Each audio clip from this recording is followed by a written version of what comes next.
আসসালামু আলাইকুম। আজকে আমরা হেপাটাইটিস বি ভাইরাস পড়বো।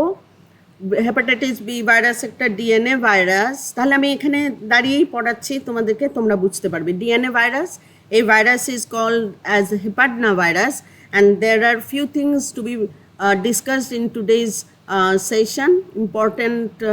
It's very important to learn about the virus and to draw how to draw and label the virus, because it always comes in OSPI question in the practical, to either to identify or to draw the basic structure, and also in the written.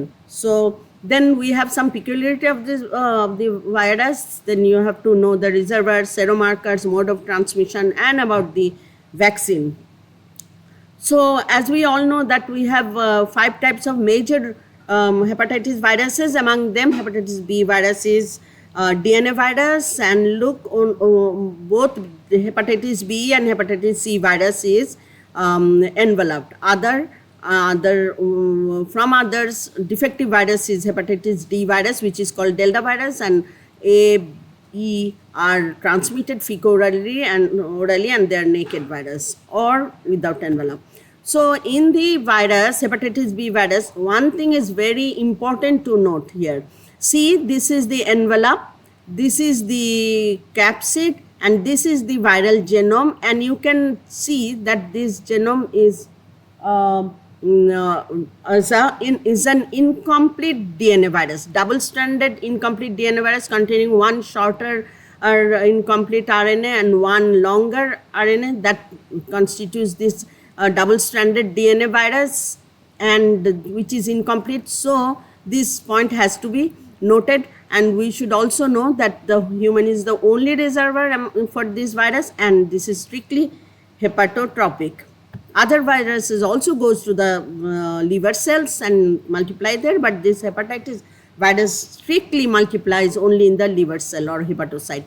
So the peculiarities is, this is an incomplete DNA virus. It contains reverse transcriptase. It replicates through circular RNA intermediate, because if it is an incomplete virus, then it has to be first repair the viral genome for the multiplication. And for this genome, transcription occurs into RNA form, and from that RNA, viral DNA is transcribed utilizing this reverse transcriptase. Now, this virus may also present in the blood without having any DNA in it. Okay, we'll see this in the picture. And it is resistant to ether, as Elmer virus, low pH freezing. And it can also integrate with the host chromosome. Very important to note this. And we can see here the DNA virus. Okay, see, this orange part is the envelope of the virus. This also contains the surface antigen, and these 3 forms are available in the blood. One form is the this complete viral form containing incomplete DNA particle genome, and this is called DAN particle. And this particle is, you can see that this is actually 42 to 47 nanometer size DAN particle containing viral genome, and other 2 surface antigen. These are only called surface antigen. These are 22 nanometer circular form, 22 diameter filamentous form. These all 3 form of the particles are available in the blood when a person is being infected. So in the infected person, in the blood, there will be 3 types of surface antigen available. But if we really know that if you want to diagnose by the surface antigen, it will be easily available among all these 3 forms. But if we want to diagnose with the DNA by PCR, then only few will be found.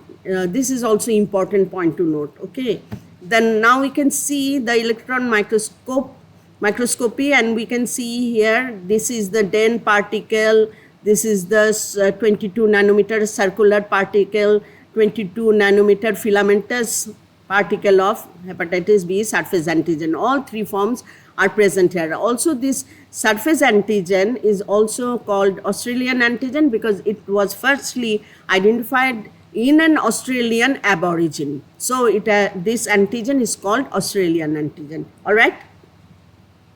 আসো আমরা এখন আবার ভাইরাসের কি কি antigen আছে। We must know about what are the antigens this virus contain, what are the possible antibody that it can form in an infected person. তাহলে antigen যদি বলি, আমরা দেখেছি যে এনভেলাপে আছে হেপাটাইটিস বি সারফেস অ্যান্টিজেন, তারপরে আছে ক্যাপসিডে হেপাটাইটিস বি কোর অ্যান্টিজেন, তারপরে আছে ডিএনএ জেনোম, আর এখানে কিছু দেখা যায় আর ডিএনএ পলিমারেজও থাকবে দিস অ্যান্ড অলসো রিভার্স ট্রান্সক্রিপ্টেজও থাকবে, আগেই বলেছি। we can see that another antigen, these are actually proteolytic fragments secreted from the proteolytic fragments of the hepatitis B core antigen. You see this is the core antigen and this hepatitis B E antigen. By the way, you should all learn how to write it, this antigen.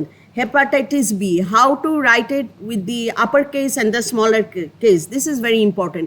So you write it with hepatitis B, then the antigens are in the smaller case, and antigen is antigen S, C and E. So hepatitis B E antigen is the proteolytic fragments of the core antigen that are secreted in the system, in the blood. So we have 3 antigens here, and all these 3 antigens are antigenic and produce antibody against it. But not all the antibodies are neutralizing. Which antibody is supposed to be neutralizing antibody? Yes, definitely surface antigen, antibody produced against surface antigen, it is the neutralizing antibody. Other antigens or antibodies are used for diagnostic purpose. আচ্ছা, এখন আসো transmission. How it is transmitted? It is mainly transmitted through parental route, then sexual route and perinatal route. Actually, perinatal term has been used in the book, not the natal transmission or transplacental transmission has not been mentioned with anywhere with emphasis. Only perinatal during birth and after birth in the book says. So mode of transmission, parenteral হচ্ছে কি হতে পারে, needle prick injury হতে পারে through transfusion, blood plasma or blood product বা saline injection দিয়ে হতে পারে, ট্যাটু থেকে হতে পারে, ইনভেসিভ প্রসিজিওর থেকে হতে পারে, contaminated needle mainly use by the IV drug user, তারপরে ইভেন এয়ার পিয়ার্সিং, তোমরা আজকাল কত দেখেছো, umbilicus piercing and what not. So I pray to Allah that my daughter never come to me one day with one and only wish for her birthday that she wants her umbilicus to be pierced. আল্লাহর কাছে ওইটার জন্য এখন দোয়া করছি। Anyway, alhamdulillah, we have a very good news. She passed O level এর 2টা subject পড়ে। I should treat you. আমার নাতনি আল্লাহর রহমতে ও লেভেল পাশ করেছে এবং 2টা সাবজেক্ট দিয়েছে, ফিজিক্স অ্যান্ড কেমিস্ট্রি। আলহামদুলিল্লাহ, ওদের দেশে 9-এ 8 পেয়েছে, দ্যাট মিনস 7-এ A হয়, আই থিঙ্ক 8 আর 8+ পেয়েছে। অল্প নাম্বারের জন্য ফিজিক্সে হায়েস্ট পায় নাই। তার থেকে বড় ব্যাপার হচ্ছে সে প্রাইভেটলি পড়ে, অস্ট্রেলিয়ায় প্রাইভেটলি পড়ে, বাসায় পড়ে সে দিয়েছে, ওখানে কোনো টিচার পাওয়া যায় না। ওর টিচার হচ্ছে মা কেমিস্ট্রি টিচার, বাপ ফিজিক্স টিচার, এই পড়েছে এবং আলহামদুলিল্লাহ শি ইজ 13। আল্লাহর কাছে একটু খালি দোয়া করে যেন আল্লাহ নাজার থেকে বাঁচায়। এই 13 ইয়ার্সে ও লেভেল পাস করে তারপরে ইনশাল্লাহ বাকিগুলি দিবে শিগগিরই। তো ওর বায়োলজি পড়াবো বলে আমি একটু ইচ্ছা প্রকাশ করেছিলাম। তার কোশ্চেন শুনে আমি একদম চেয়ার থেকেই পড়ে যাচ্ছিলাম, তারপর আমি বই ঘেটে পড়াশোনা করে ওকে ওই আনসারটা দিতে হয়েছে। So it's not easy actually. তো আলহামদুলিল্লাহ, আসলে আল্লাহর কাছে ওই ফোকাসটা থাকতে হবে। তো তোমরা মনে করো যে আমি কম বুঝি, আমি পারি না, আমার এটা ছিল ট্রুলি আই ওয়াজ এরকম ছিল। কিন্তু যখন টিচার পড়াবে খালি এইটাই পারহেজ করো। টিচার যখন পড়াবে মনোযোগ দিয়ে তখন শুনতে চেষ্টা করো। তখন যখন মনোযোগ দিয়ে শুনবে তাহলে প্রশ্ন করতে পারবে, প্রশ্ন করে যখন জানতে পারবে তাহলে পড়তে ইচ্ছা হবে, যখন নিজে পড়বে তখন ব্রেনটা এরকম খোলতাই হয়ে যাবে। ঠিক আছে, এই একটাই তোমাদের কাজ, একটু মনোযোগ দিয়ে পড়বে আর যা বুঝবে না জেনে নিবে এখন বা পরের ক্লাসে, তাহলে দেখবে কেউ তোমাদের আটকাতে পারবে না। এই একটাই খালি তোমাদের ইয়ে। যাই হোক, আলহামদুলিল্লাহ সব কিছুর জন্য যে তোমরা ক্লাস করো এবং আশা করি পারবে। এখন আসলে এইটাই ছবিতে আমি দিয়েছি, একটা জিনিস বলার জন্য এই ছবিটা দিয়েছে। একটা হচ্ছে যখন আমরা ভার্টিক্যাল ট্রান্সমিশন বলছি, ভার্টিক্যাল ট্রান্সমিশন এখানে প্লাসেন্টাটা বাদ দিয়ে পেরিনেটাল বলছি, তাই তো? দেখা যাচ্ছে পেরিনেটাল ট্রান্সমিশনের বেলায় 90% of the infected infants become chronically infected. বুঝতে পেরেছো ব্যাপারটা?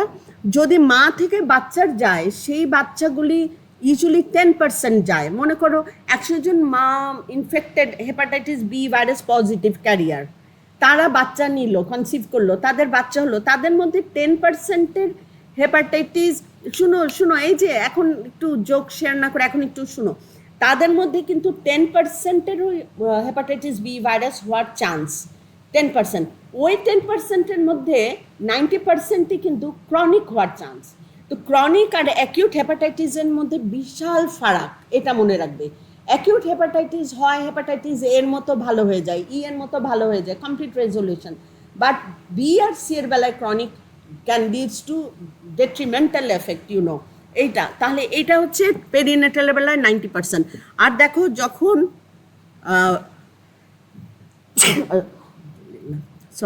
যখন হরাইজন্টাল ট্রান্সমিশনটা হয় তখন 6% of infected people over the age of 5 become chronically infected. আমার 5 বছরের উপরে যারা বাচ্চারা আছে তাদের মধ্যে যদি হরাইজন্টাল ট্রান্সমিশন হয়, একজনের থেকে একজনের হয়, তখন তাদের মধ্যে ক্রনিক হওয়ার চান্স 6%, অত না। কিন্তু নিউবর্ন বা বাচ্চাদের মায়ের থেকে আসাটা তাদের মধ্যে 90% হওয়ার চান্স। আচ্ছা, তাহলে রেসিপিয়েন্ট কারা? রেসিপিয়েন্ট হচ্ছে child to child, contaminated needle users, sexual contacts, healthcare worker and blood transfused people or donated people, তাই না? Donated or recipient। আচ্ছা, কি জানি এখানে আরেকটা জিনিস মনে পড়লো, বলতে হবে,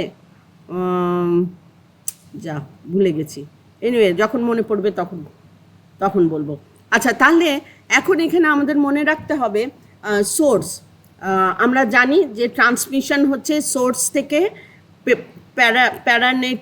প্যারেন্টাল, সেক্সুয়াল, ভার্টিক্যাল ট্রান্সমিশন হয়ে। আর আমরা জানি এইটার হিসাব জানি যে আমাদের দেশে রিজার্ভার মনে করো কত আছে।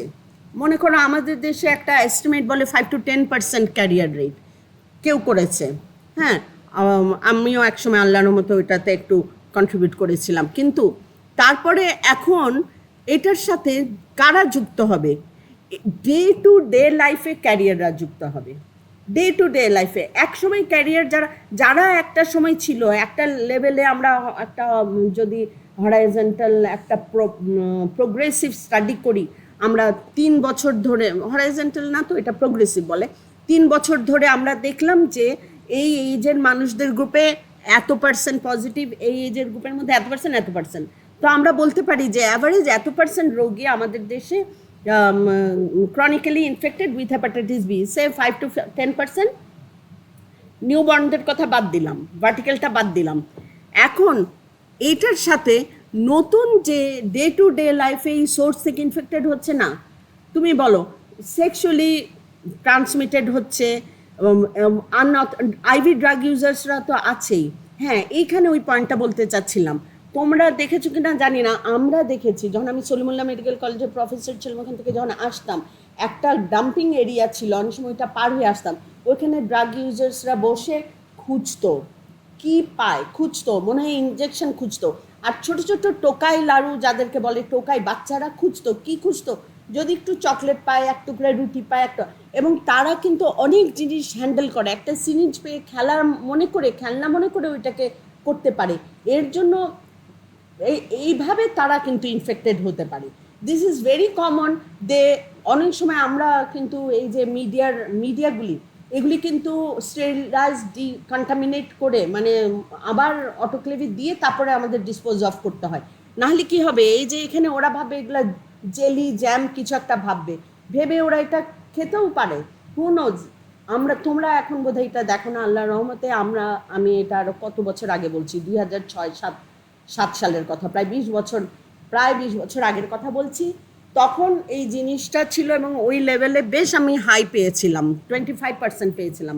এটার জন্য আমাকে কোশ্চেনের সম্মুখীন হতে হয়েছিল আমাদের ভাইরোলজিস্ট নজরুল ইসলাম স্যারের সাথে, যখন আমি সেমিনার প্রেজেন্ট করি যে কেন তাদের মধ্যে এরকম হাই। তা আমার কাছে মনে হচ্ছিল যে এরা সবচেয়ে বেশি এক্সপোজ, যদি ওরা হয় ড্রাগ ইউজারের নিডল বা কিছু। আচ্ছা, তারপরে আরও অনেক, এগুলি হচ্ছে সব দেশের গল্প, এগুলি আমার গল্প না। তারপরে শুরু হলো কি, একটা পুরানো নিডল দিলে তোমাকে সেফ একটা সিরিঞ্জ দিবে, এইটা শুরু হলো এই কমলাপুর স্টেশনে, মুদির দোকানে, বিভিন্ন জায়গায়। কেন? এইটা কমাবার জন্য, যে বাবা তোরা আইভি ড্রাগ ইউজার্সরা তো ড্রাগ নিবেই, তোরা ড্রাগ নে, কিন্তু অ্যাটলিস্ট তোরা সেফ একটা নে, তোর থেকে আরেকজন যেন হেপাটাইটিস বি ভাইরাস বা সি ভাইরাস নয়। তখন কিন্তু সি ভাইরাসটা আমরা পড়ি নাই। আমরা যখন পড়েছি ব্যাক ইন 1988-এ, আমি যখন এমফিল পড়ি, নজরুল ইসলাম স্যার পড়াবার সময় বলেছিলেন যে একটা cancer patient is as a better patient in this society than a hepatitis B positive, because they will remain there as carrier as a source of infection, but cancer patient আরেকজনকে transmit করবে না কোনো কিছু। So তখন আমরা C virus সম্পর্কে জানতামও না, এখন তো ওইটাও অ্যাড হয়েছে। সো এই যে ক্যারিয়ারগুলি কিন্তু অ্যাড হয়ে যাচ্ছে সোর্সে, এটা কিন্তু মাথায় সবসময় রাখবে। কি করলাম, আমাকে এটা দিতে হবে, ওকে। এখন আসো রেপ্লিকেশনটা হচ্ছে hepatitis B virus definitely surface antigen দিয়ে। মেইনলি এটা কোথায়, তোমার ডাইরেক্টলি ব্লাডে ঢুকলে তো ইনফেক্টেড হবেই, অথবা সেক্সুয়ালি ট্রান্সমিটেড যখন হয় তখন তোমার ব্লাড ইনজুরি বা কোনো কিছু, আমরা এইচআইভিতে যেটা পড়েছি ওখানে জেনিটাল ডেনড্রাইটিক সেল দিয়ে প্রথমে they are taken up by the genital dendritic cell, then taken up to the lymphopoietic cells and then goes through the blood. ওখানে ডাইরেক্টলি ব্লাডে দিয়ে it can get entry to the blood and then goes to liver. In the liver cell, this is the hepatocyte liver cell, this after the এটাকে কি বলে uncoating the genome enters into the blood. This is into the nucleus.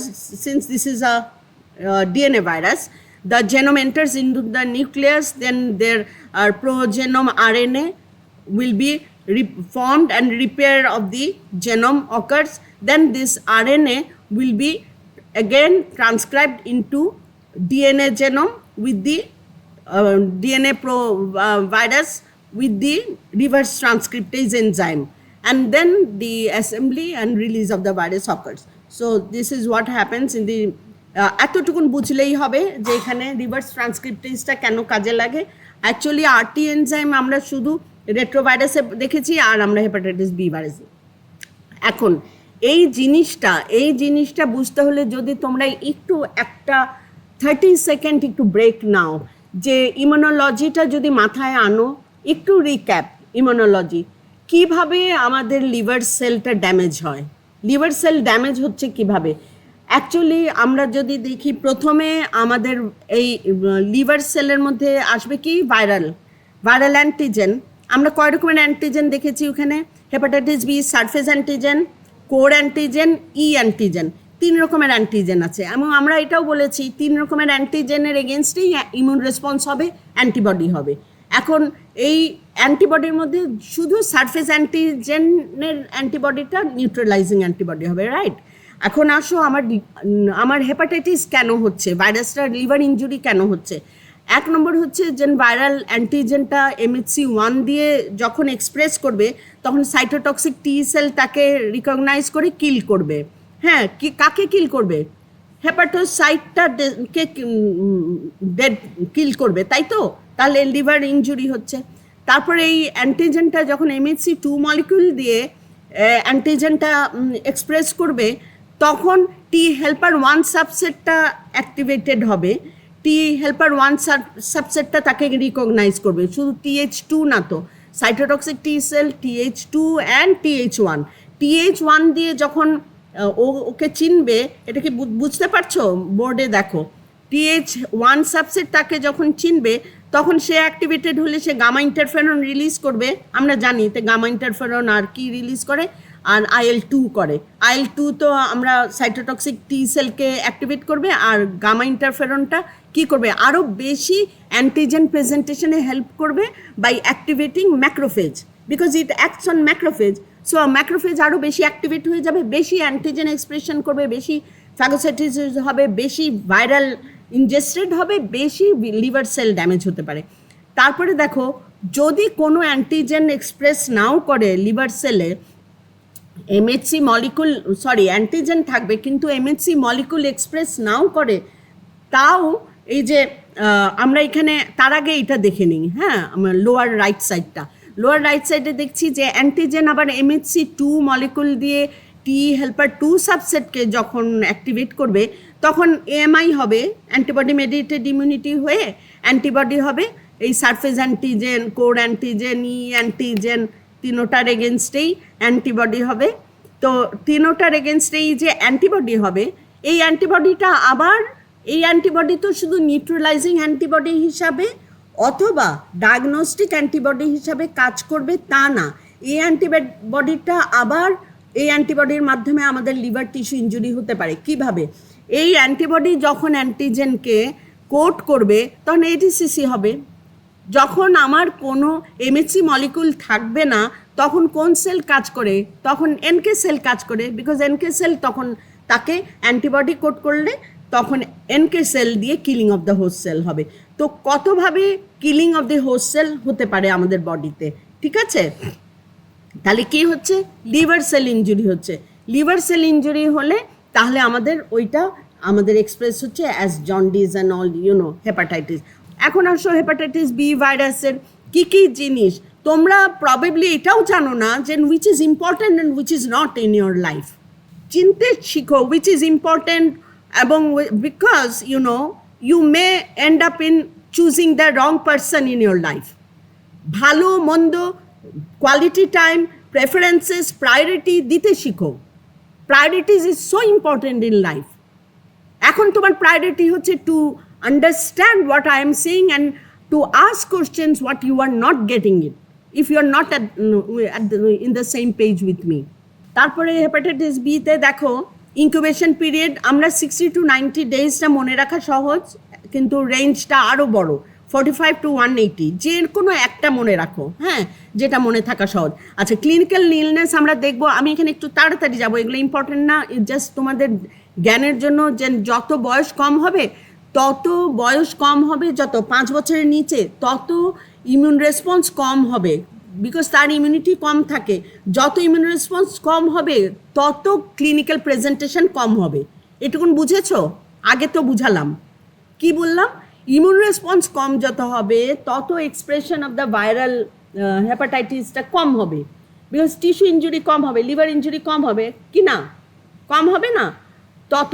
যত বয়স কম বাচ্চার তত দেখো মাত্র 10%, less than 10% clinical illness থাকে। 5 বছরের বড় 30 to 50% থাকে। আচ্ছা, এটা খুব important, acute case fatality rate. Acute case fatality rate মানে কি?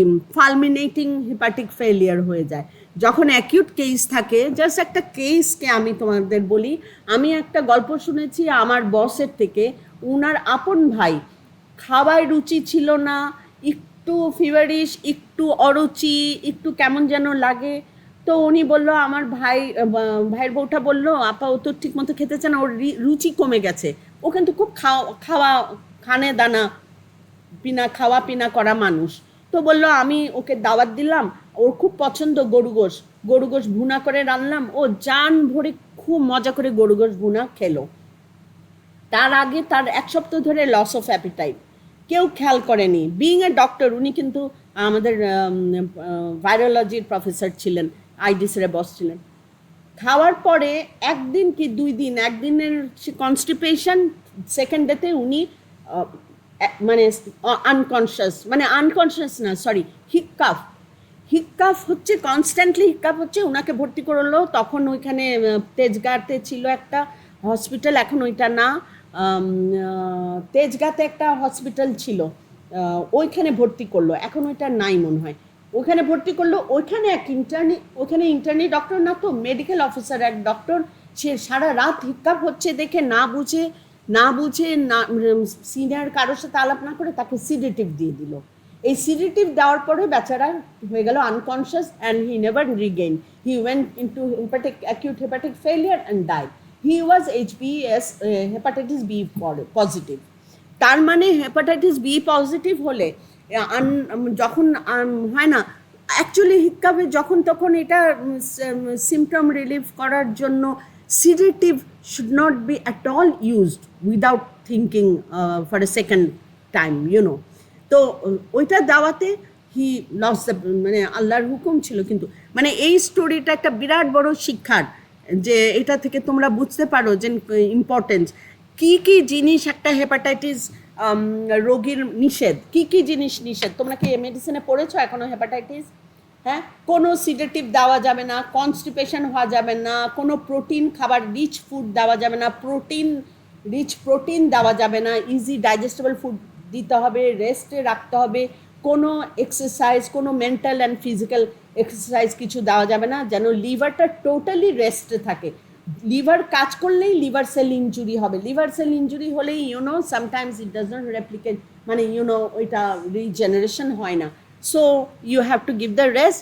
তাছাড়াও কোনো রকমের হিক্কাপ, ফ্ল্যাপিং ট্রেমার এই ধরনের দেখলে, তোমার অ্যাসাইটিস, পানি আসলে, তারপরে তোমার ইমিডিয়েটলি কি বলে ওইটাকে, লিভার মার্কার্সগুলি টেস্ট করতে হবে উইদাউট গিভিং এনি ড্রাগসও রেস্ট্রিক্টেড রাখতে হবে। এগুলো খুবই ইম্পর্ট্যান্ট ইস্যু। আচ্ছা, তারপরে তার মানে অ্যাকিউট ফালমিনেটিং কেস এরকম 0.5 to 1% চলে যেতে পারে। হ্যাঁ, আচ্ছা, ক্রনিক ইনফেকশন দেখো বয়স অনুযায়ী লেস দেন 5-এই সবচেয়ে এই বয়সে দেখা যাচ্ছে, এই বয়সে খুব প্রমিনেন্ট ইমিউন রেসপন্স থাকে, আরও বয়স হলে হয়তো থাকে না, what ever. Premature mortality from chronic liver disease maximum দেখা যায় 1/4 যারা ইনফেক্টেড তাদের 1/4 কেসই তাদের নর্মাল থেকে এক্সপেক্টেড লাইফ এক্সপেক্টেন্সি কমে যাবে। হ্যাঁ, কমে যাবে 15% থেকে 20%। এখন আমরা একটু সেরো মার্কার্সগুলি দেখি। আমরা সেরো মার্কার্স বলতে অ্যান্টিজেন দেখেছি কি কি, হেপাটাইটিস বি সারফেস অ্যান্টিজেন, তারপরে hepatitis B core antigen, hepatitis B E antigen. এখন এই তিনটা অ্যান্টিজেনের মধ্যে অ্যান্টিবডি হয় কোনটা আগে সবচেয়ে অ্যান্টিবডি হয়? হেপাটাইটিস বি সারফেস অ্যান্টিজেনের এখানে হচ্ছে টাইটার অফ দি লেভেলস, এই অ্যান্টিজেনের লেভেল বা অ্যান্টিবডি লেভেলের কত টাইটার কোয়ান্টিটেটিভ অ্যামাউন্ট, আর এখানে হচ্ছে আমরা উইকসে ওইটা দেখছি। তো আমরা দেখতে পাচ্ছি যে হেপাটাইটিস বি সারফেস অ্যান্টিজেনটা 4 উইকসে চলে আসছে। হ্যাঁ, এসে পিকে যাচ্ছে অলমোস্ট 1 মাসে, 12 উইকসে পিকে চলে গিয়ে হেপাটাইটিস সারফেস অ্যান্টিজেনটা আবার কমে যাচ্ছে, কমে গিয়ে সে দেখা যাচ্ছে 24 উইকসে। হ্যাঁ, 24 উইক মানে কত মান্থ? 8 মান্থস। হ্যাঁ, 8 মান্থস না 6 মাস, 6 মাসে ডিসঅ্যাপিয়ার করে যাবে, 6 মাসে কমে ডিসঅ্যাপিয়ার করবে, অথবা অ্যাটলিস্ট বিলো ডিটেক্টেড লেভেলে চলে যাবে, ডিটেক্টেবল লেভেলে। তার মানে হেপাটাইটিস সারফেস অ্যান্টিজেন সবার আসছে আগে, এবং এটা কিন্তু খুব প্রমিনেন্ট অ্যান্টিবডি হয়, because YONO surface antigen there are 3 forms of antigen present in the blood. তো সারফেস অ্যান্টিজেন প্রচুর থাকে ব্লাডে, সুতরাং অ্যান্টিবডি রেসপন্স যখন হবে অনেক অ্যান্টিবডি তৈরি হবে, এবং অ্যান্টিবডি তৈরি হওয়ার পর পিকে চলে যাবে। হ্যাঁ, 3 মাসে পিকে থাকবে ইনফেকশনের পর থেকে, এবং 6 মাসে কমতে কমতে it should be almost undetectable লেভেলে চলে আসবে। দেখো, ডিসঅ্যাপিয়ার করে যাবে, আনডিটেক্টেবল, তখন আর ডিটেকশন করতে পারবো না। তারপর দেখো হেপাটাইটিস কোর অ্যান্টিবডিটা সারফেস অ্যান্টিজেনের পরে আসবে, এসে পিকে যাবে সিমিলার 3 মাসে পিকে গিয়ে তখন আইজিএম, ন্যাচারালি আমরা জানি আইজিএমটা কমে যাবে, আইজিএম এসে কমতে কমতে গিয়ে আরও বেশি, 6 মাসে না 32, 8 মান্থসে গিয়ে আইজিএমটা কমে যাবে, কিন্তু দিস টোটাল অ্যান্টি এইচবিসি অ্যান্টিবডি বা এই যে আইজিএম থাকবে এতক্ষণ পর্যন্ত, তারপরে আইজিজি দিয়ে রিপ্লেস হবে। Then there will be huge amount of immunoglobulin G against hepatitis C in the blood of the infected person.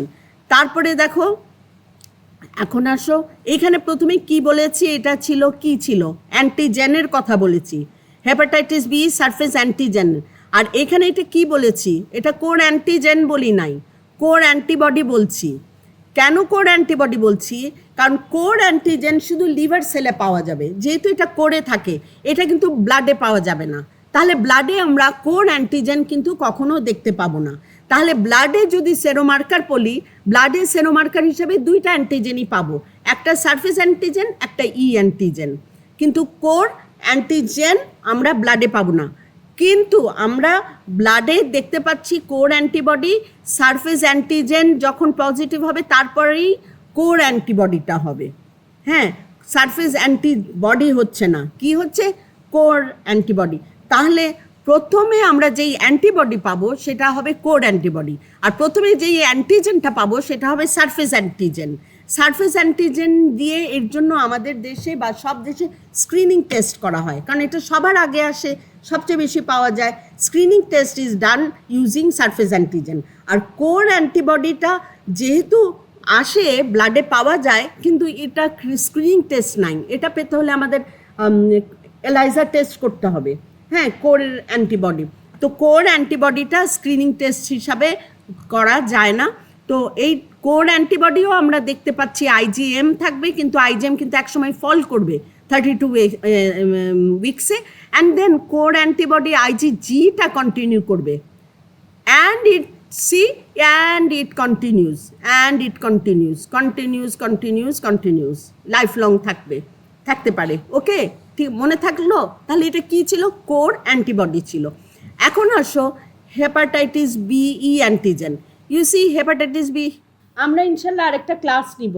আমার মনে হয় হেপাটাইটিস বি সেরোমার্কার্স থেকে আরেকটা ক্লাস নিলেই ভালো হবে। আর তার আগে প্লিজ, আমি পাঠিয়ে দিয়েছি এটা, সেরোমার্কারটা দেখে মার্কারগুলির নাম শিখা, রেপ্লিকেশনটা একটু বুঝে, পিকুলারিটিস একটু বুঝে, ভাইরাসটা একটু এঁকে শিখে এসো। এই কটা জিনিস শিখে আসলেই চলবে।